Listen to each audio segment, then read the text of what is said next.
My name's Kelly King, and I'm an assistant superintendent with the Glendale Unified School District. What has been your experience working with gender-expansive students? I think my experience with our trans and gender expansive students really started 4 years ago. Um, we've always had students, but directly. 4 years ago, we had a student who was now my hero, who came out and said, "I'm not living a lie anymore, and you guys have 2 days to get used to this.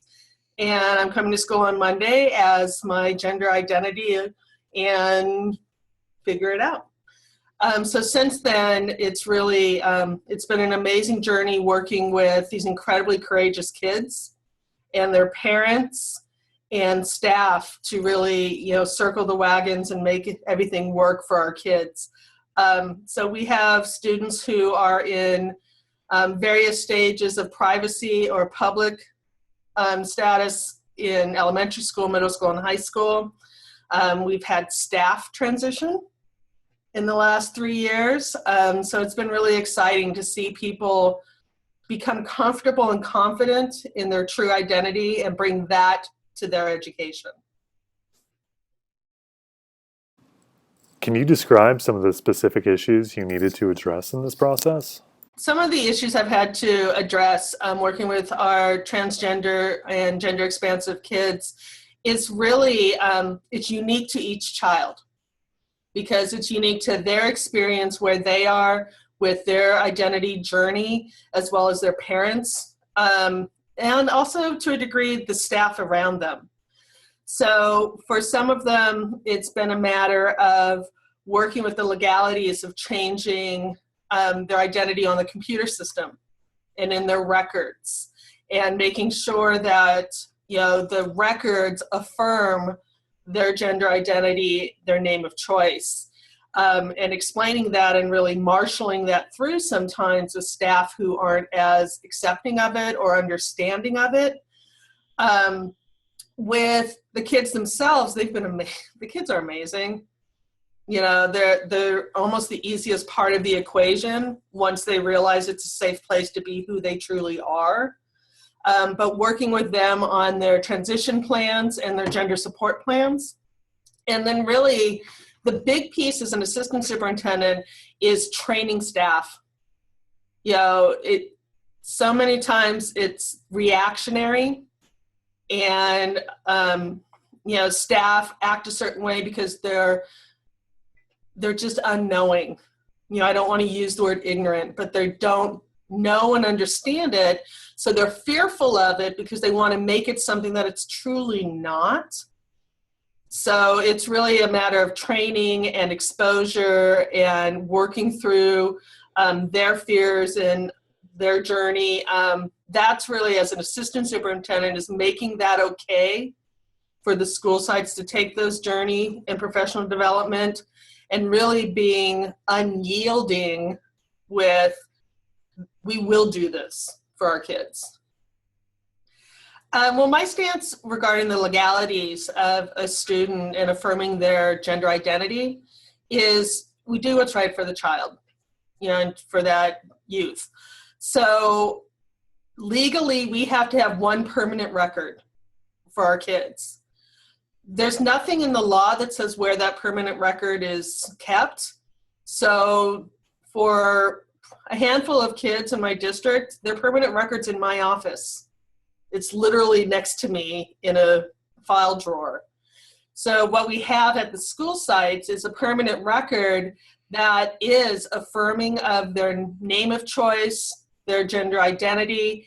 Everything in it is unified to who the child is and who the child wants us to know them to be. And then there's a letter in it from me saying that I acknowledge that this is an incomplete student record, and if there's any questions, to please contact me directly.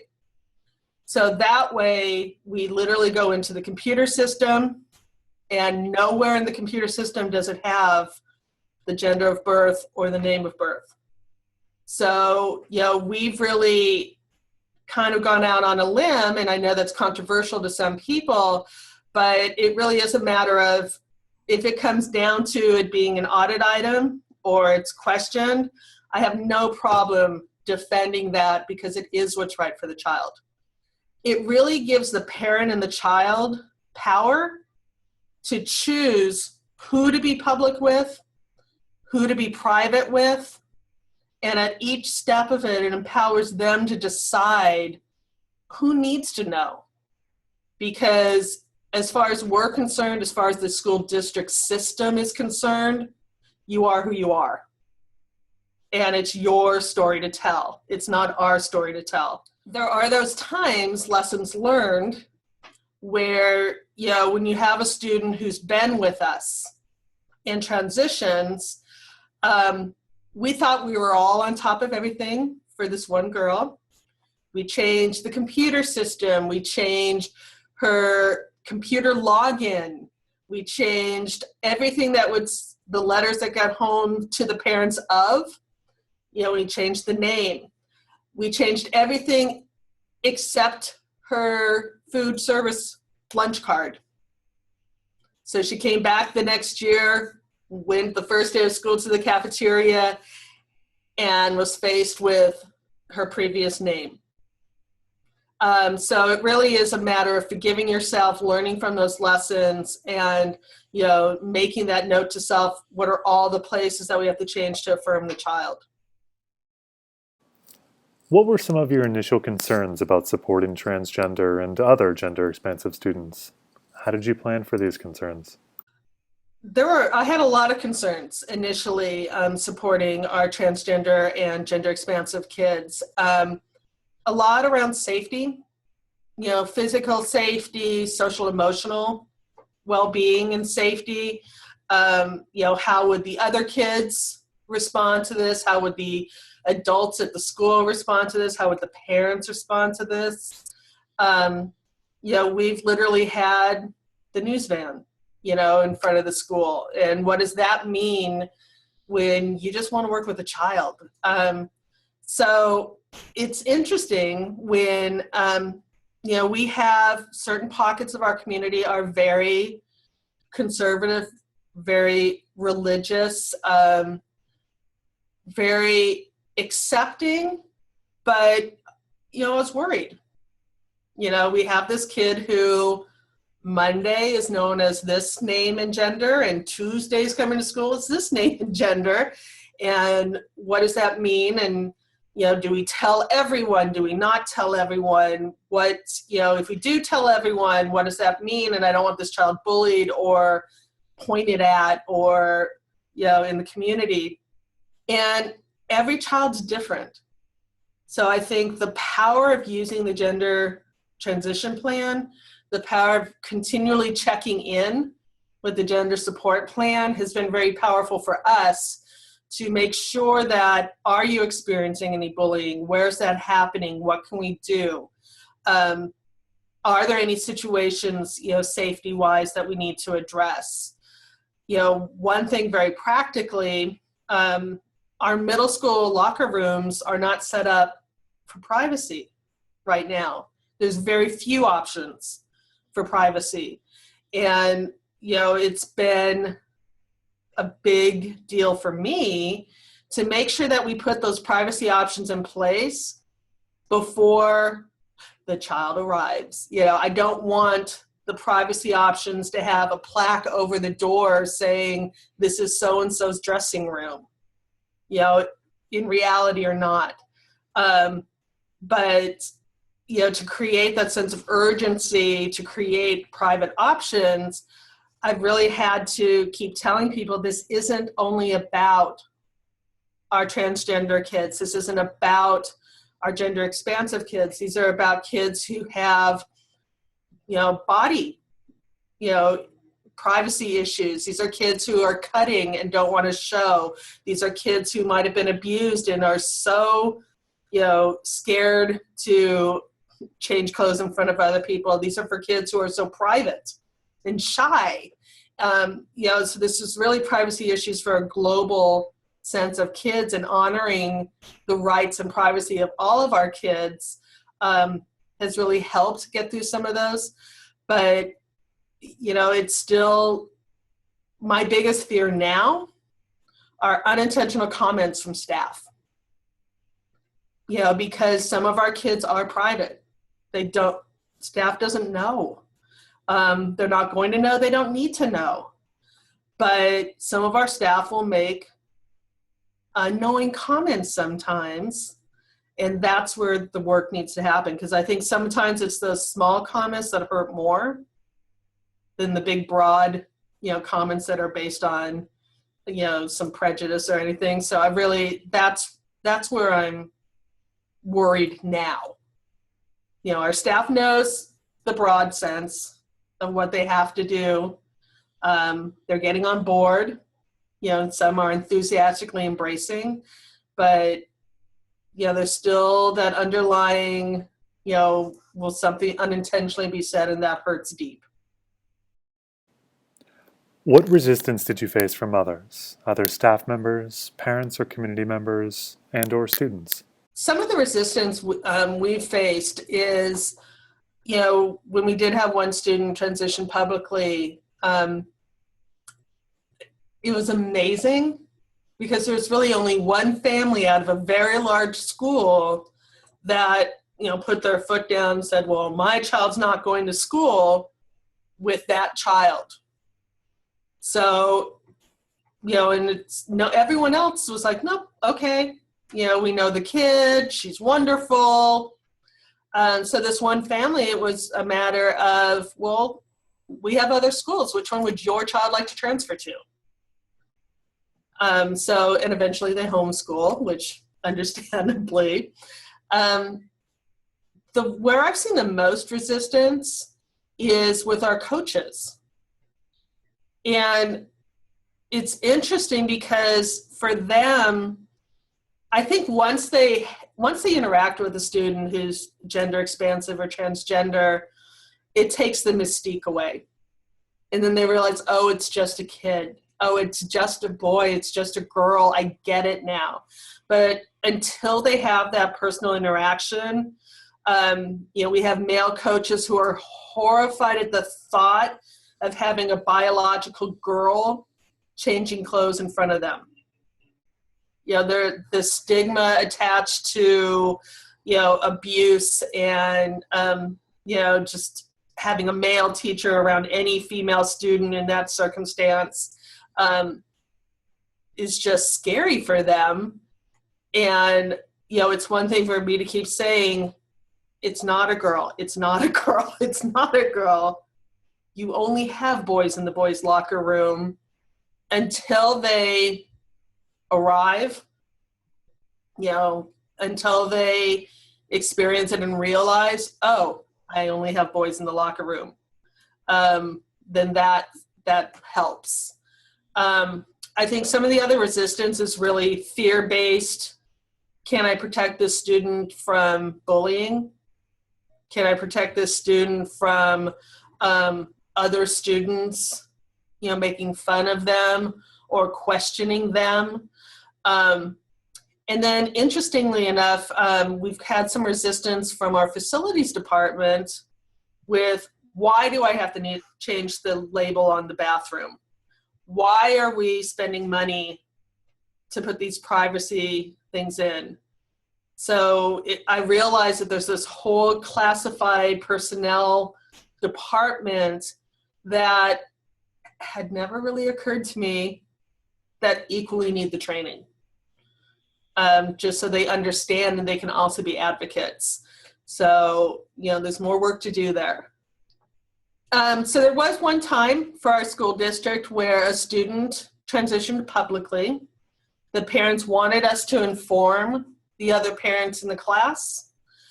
So we did so, and it did create a degree of media attention. So we did have a news van. We did get calls. So we really did need to respond and decide how are we going to respond to that. It was interesting. We, as administrators, we didn't have to do a thing because the news van was off to the side. It was only one. Thankfully, I guess there was other things happening in the news that day. And we had a mom who didn't even know this child, knew what was going on, End of the day, literally like march over to the reporter and gave him hell. This is a child, there's privacy. How dare you put this situation on the news? Just unloaded on the reporter. Comes back over, tells the principal, oh, I hope it's okay. I just did this. You know what? They're still there. I'm going back. Went 3 times until the reporter's in tears, literally saying, I don't want to be here. My editor said I needed to be here. I totally understand. But this mom was so publicly in their face, there was no way for the news fan to get any footage. Can you talk about the impact of your support on the individual students, the students' families, and the overall gender inclusion? Yeah, I think one of the impacts on the family of our transgender and gender-expansive kids, the minute that they walk in and the principal says, oh, okay, we have a plan. Let's sit down, let's talk about, are they public, are they private? Let's go through this document and, ask these questions about the transition or the support that they need. It's amazing the power that one document has, because the parent walks in just oozing of fear and anxiety, and how is this going to be received? Are you going to judge? What's going to happen? And the minute the principal goes, oh, well, let me pull this out. Let's walk through these steps. You're in charge. You're in control of this. It's almost like, I've heard stories of the family just weeping. I've heard stories where, the child is just looking at the principal like they have 3 heads, like, you're okay with this? It's like, yes, we're okay with this. Where they talk the same language, but you still have, the families that, as much as the child's going through, the family's going through it too. They're going through their stages of grief. They're going through their stages of acceptance and understanding. We've had situations where mom and dad are not on the same page. So we've had to coach our staff on, you're on the child's page. Mom and dad can be wherever they want to be. You need to let the kid dictate what we're doing here. So we've had to really kind of tiptoe around it sometimes. And we've had families who are so public and have become such advocates where we've almost had to say, is your child still okay with this? And keep hitting that support plan, because sometimes in their fervor to accept and love and embrace their child, the child's like, wait, I'm not sure I want to be that person, and maybe tomorrow I do, but today I don't. And, really allowing because the kids drive it no matter what. They drove it with their parents. They drove it with the school site when they said, I'm not who you think I am. So sometimes we always have to remember to keep the kid in the driver's seat. And the more we do that, the more we align our practices with their needs, the better the journey is for everyone. We had one student who transitioned publicly, and so I really was able to see the journey from one gender, fast forward 4 years later, to another gender, and just the types of clothes they're wearing is less androgynous and more gender affirming. I would kill for that kid's hair. It's like, wow, but just the confidence and the smiles are different. It's their presence is different.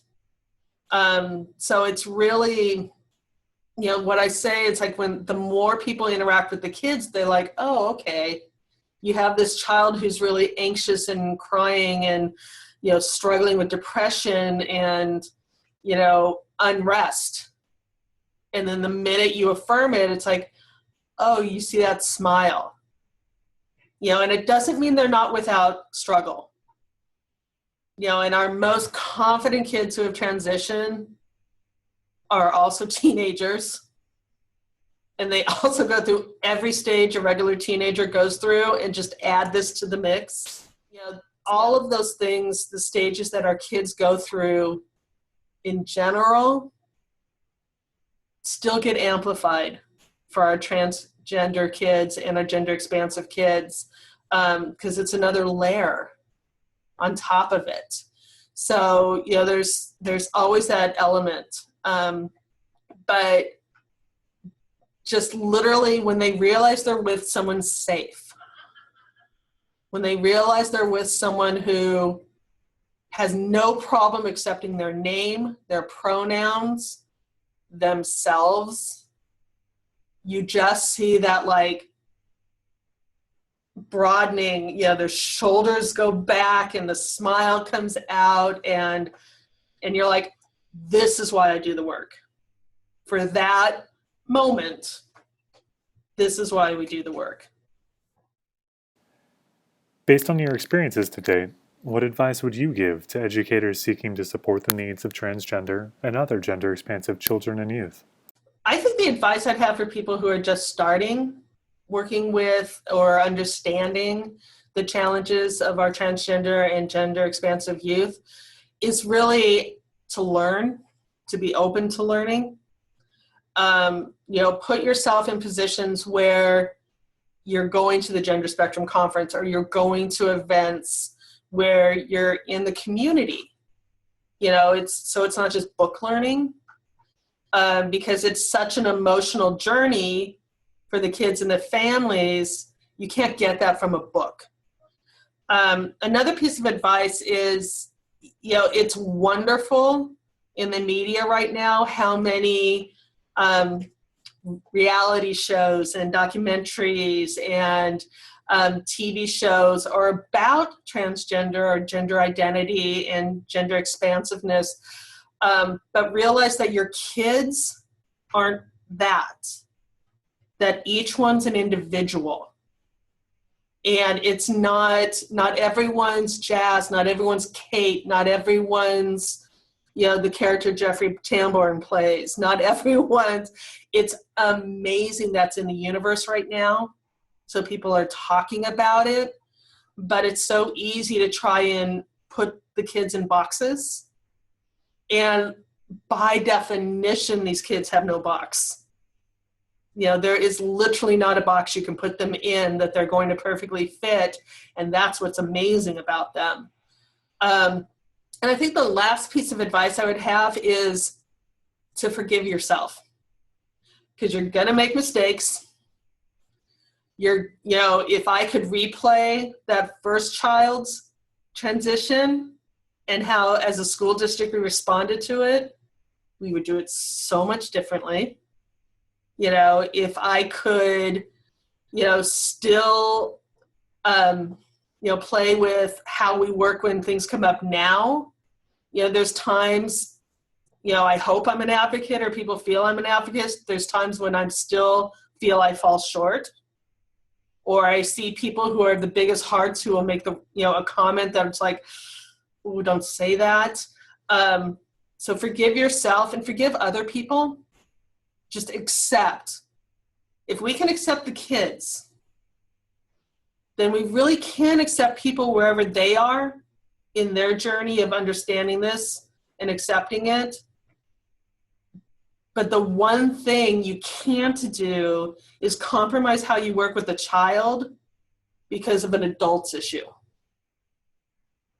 So as forgiving as I can be about myself, I still have to make decisions in the best choice of the child.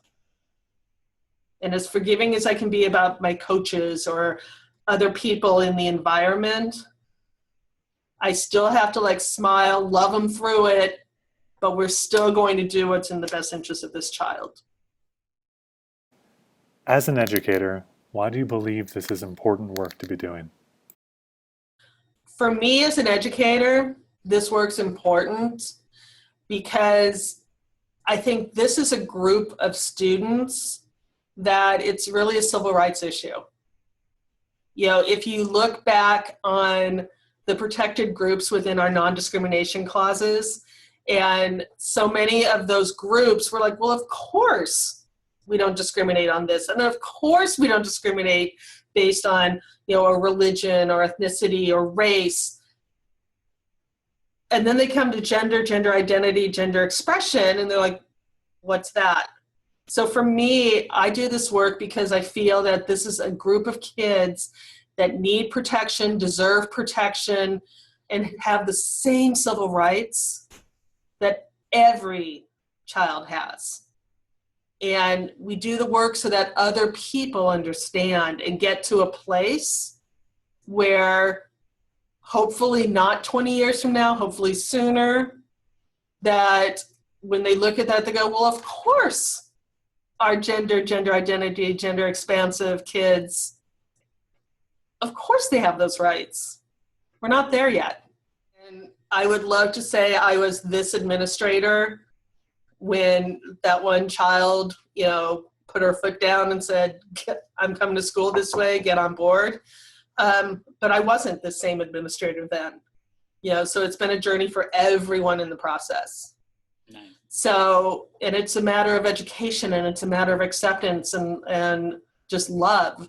So that's why I do the work. This is the group of kids that I feel the work's there that needs to be done. Hi, Carlos here. To keep the conversation going, make sure you join the Gender Spectrum Lounge at genderspectrum.org/lounge. We hope to see you there.